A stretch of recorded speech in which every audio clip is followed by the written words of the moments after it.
Halo anak-anak, ketemu kembali di semester 2 ini anak-anak. Apa kabar?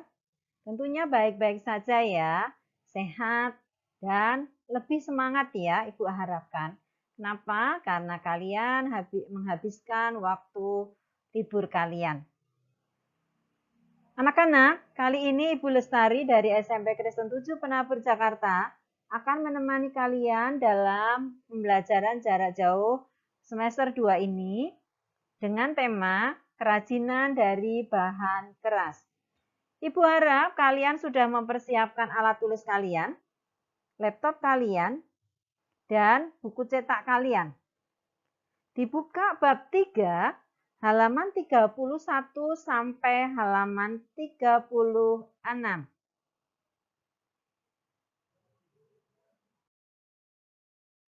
Kompetensi dasar kali ini adalah KI 3.3.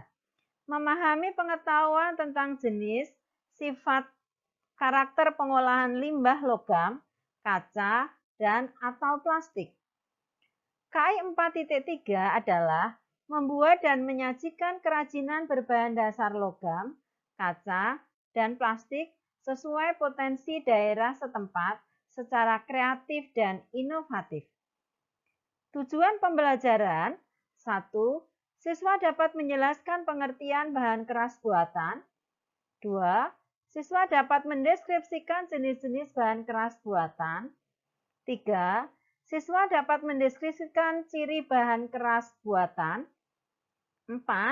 Siswa dapat mendeskripsikan jenis-jenis kerajinan berbahan keras buatan. Kelima, siswa dapat mendeskripsikan langkah-langkah kerajinan logam. Keenam, siswa dapat mendeskripsikan jenis-jenis kerajinan kaca. Ketujuh, siswa dapat mendeskripsikan langkah-langkah kerajinan berbahan dasar kaca. Kedelapan, siswa dapat menjelaskan pengertian pengemasan. Adapun materi kita pada kali ini adalah yang pertama, pengertian bahan keras buatan. Yang kedua, jenis-jenis bahan keras buatan. Yang ketiga, ciri-ciri bahan keras buatan. Yang keempat, jenis-jenis kerajinan dari bahan keras buatan. 5. Langkah-langkah dalam pembuatan kerajinan logam. 6. Jenis-jenis kaca. Ketujuh, langkah-langkah dalam pembuatan kerajinan dari kaca. Kedelapan, pengemasan. Anak-anak, mari kita pelajari satu per satu. Nah, apa itu bahan keras buatan? Bahan keras buatan adalah bahan-bahan yang diolah menjadi keras sehingga dapat digunakan untuk membuat barang-barang kerajinan seperti berbagai jenis logam, fiberglass, dan lain-lain.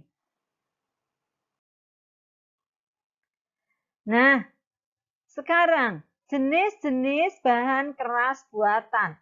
1. Logam. 2. Kaleng. 3. Semen. 4. Kawat. 5. Timah. 6. Besi. Dan yang ketujuh adalah kaca.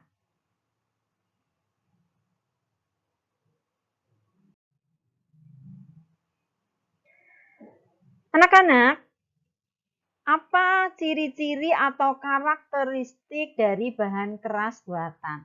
Kali ini kita akan mengkhususkan yaitu untuk logam. Umumnya berbentuk padat. Yang pertama ya anak-anak. Yang kedua, keras, kuat, tidak lentur. Yang ketiga, tidak menyerap air. Keempat, tidak mudah terbakar. Kelima, penghantar panas dan listrik yang baik.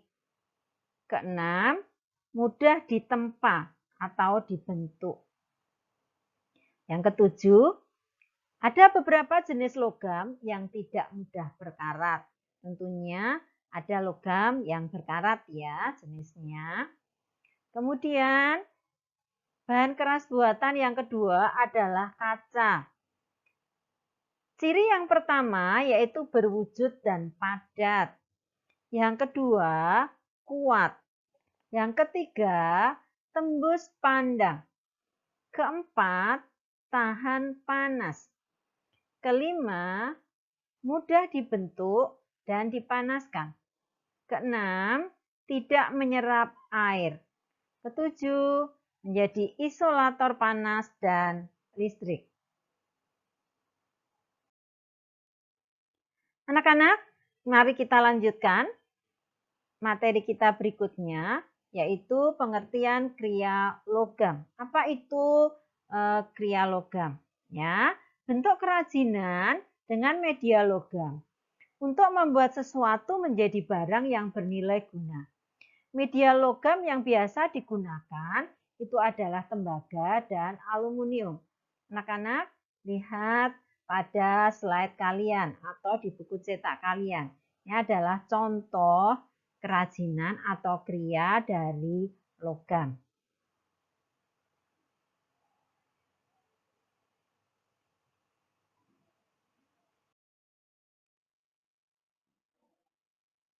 Nah, bagaimana dengan teknik pengolahannya? Pengolahan logam itu bisa diketok, ya, kemudian dilas, bisa cor, bisa patri.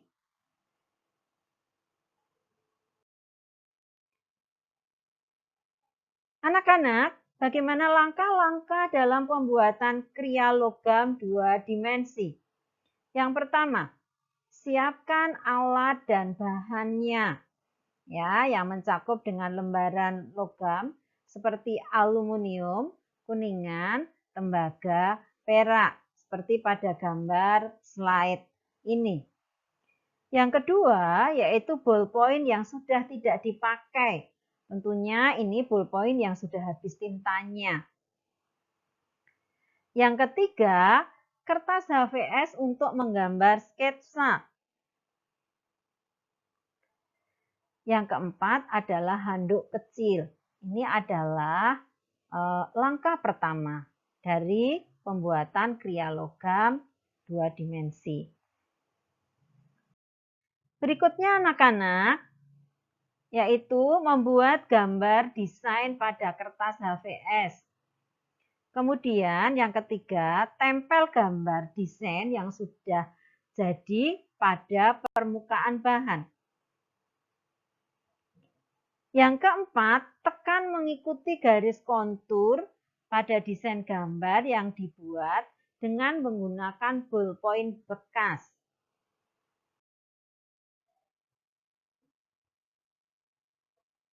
Yang kelima, cabut kertas setelah gambar terbentuk pada permukaan aluminium. Yang keenam, alas bagian bawah permukaan aluminium dengan handuk kecil atau busa.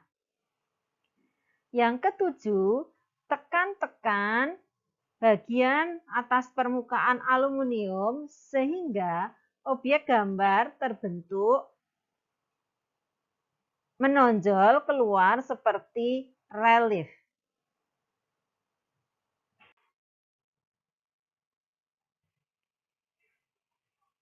Nah, bagaimana dengan kria kaca? Kaca itu merupakan bahan yang keras dan rapuh. Kaca mudah pecah karena kaca termasuk bahan amorf. Kaca juga dapat meleleh dengan mudah karena kaca memiliki titik leleh sekitar 1400 derajat Celcius sampai 1600 derajat Celcius. Bahan utama kaca adalah silika.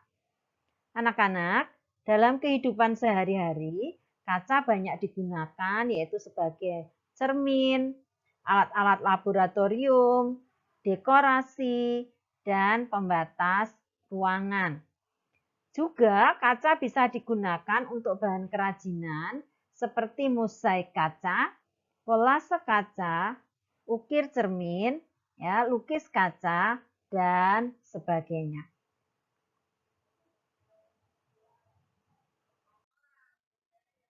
Anak-anak, perhatikan ini adalah contoh kriya kaca.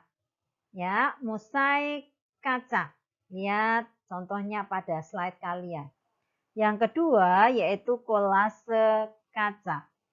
Yang ketiga melukis kaca.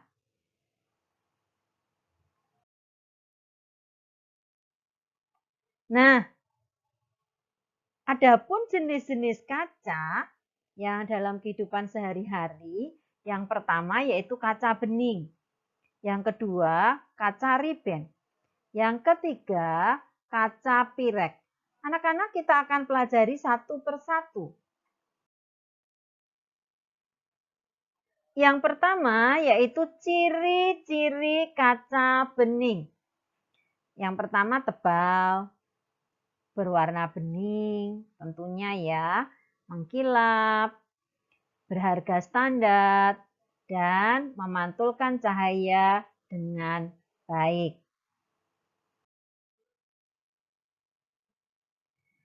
Adapun manfaat kaca bening dalam kehidupan sehari-hari, yang pertama bisa digunakan untuk kaca jendela, kemudian kaca dinding, glass block, dekorasi interior, dan kacamata.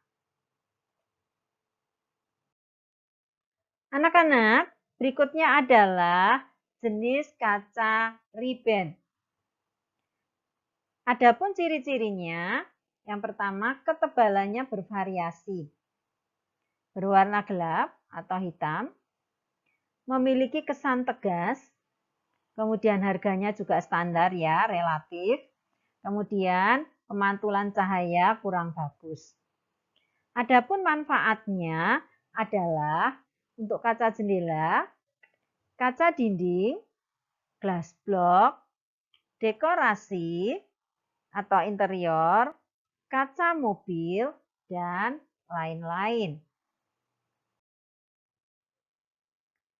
Yang ketiga anak-anak, jenis kaca yang berikutnya adalah kaca pirek.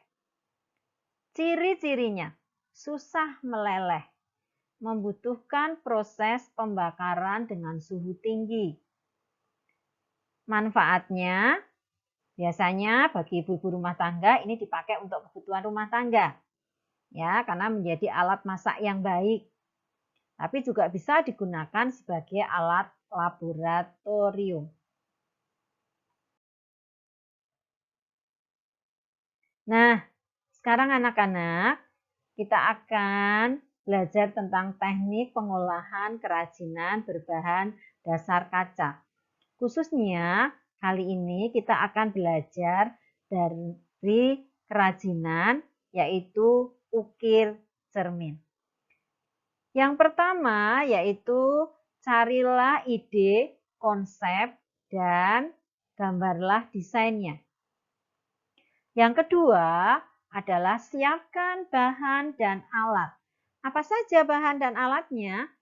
Ada cermin, karbon, pensil, jangka, cutter, cairan pembersih keramik. Yang terakhir adalah spons pencuci piring. Bagaimana dengan langkah berikutnya? Mari kita simak.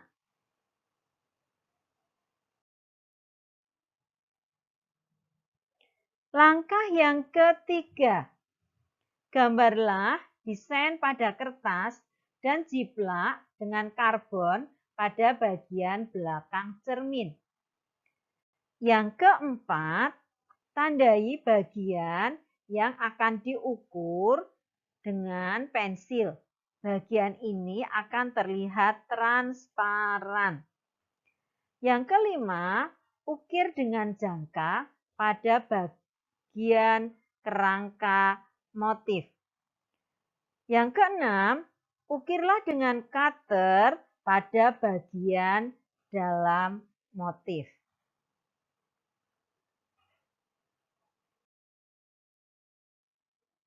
Langkah selanjutnya anak-anak yaitu langkah ketujuh sampai 9. Yang ketujuh, bersihkan sisa-sisa lapisan cermin pada bagian yang diukir dengan cairan pembersih keramik dengan cara 1. Tuangkan pembersih keramik pada spons dan oleskan hingga rata pada bagian belakang cermin. Yang kedua, lakukan langkah-langkah yang pertama dengan cepat, maksimal 1 menit, agar tidak merusak bagian yang lain. Yang ketiga, bersihkan semua bagian cermin dengan air dan sabun. Anak-anak, langkah yang ke-8, keringkan dengan kain. Yang terakhir, yaitu tambahkan frame sebagai modifikasi. Anak-anak, materi yang terakhir kali ini adalah materi pengemasan. Apa itu pengemasan? Pengemasan adalah aktivitas merancang dan memproduksi wadah atau pembungkus suatu produk. Pengemasan ini adalah dengan tujuan agar produk itu terlindungi. Ya, karena kita belajar kali ini adalah misal dari logam atau kaca, ya tentunya bahan kemasannya adalah berbeda. Kalau memakai kayu, berarti akan melindungi kaca tersebut. Kalau menggunakan karton, berarti harus karton yang tebal agar kerajinan bisa terlindungi dengan baik. Misalkan contoh ukiran cermin. Setelah dimodifikasi dan di-frame, dikemas dengan menggunakan kardus. Anak-anak, kali ini Ibu harapkan kalian juga mengerjakan kerajinan tugas kalian dengan tekun. Ya. PKBN 2K kali ini adalah Yakobus 1 ayat 4. Dan biarkan ketekunan itu memperoleh buah yang matang, supaya kamu menjadi sempurna dan utuh dan tidak kekurangan. Anak-anak, kerjakanlah semuanya itu dengan tekun, niscaya kalian akan memperoleh hasil yang Terima kasih. Sampai di sini. Tuhan Yesus memberkati.